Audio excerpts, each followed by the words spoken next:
ভক্তদের সুখবর দিলেন হিনা খান। স্তন ক্যান্সারে আক্রান্ত হয়েছেন বলিউড অভিনেত্রী হিনা খান। তবে ক্যান্সারে আক্রান্ত হলেও কাজ থামিয়ে রাখেননি তিনি। একাধিক পোস্টে হিনা জানিয়েছেন শারীরিক অসুস্থতা থাকলেও তিনি কাজ চালিয়ে যাবেন, কাজ তার মন ভালো রাখে। ক্যান্সারের চিকিৎসা চলছে হিনার।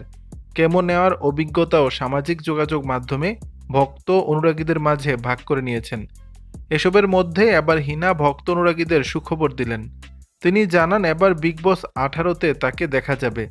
বিগ বস 11-তে নজর কেড়েছিলেন হিনা, সে সময় একটুর জন্য জয়ী হতে পারেননি তিনি। সেই সিজনে জয়ী হয়েছিলেন শিল্পা শিন্দে।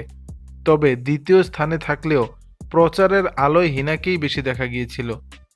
আবারও সেই বিগ বসে দেখা যাবে অভিনেত্রীকে।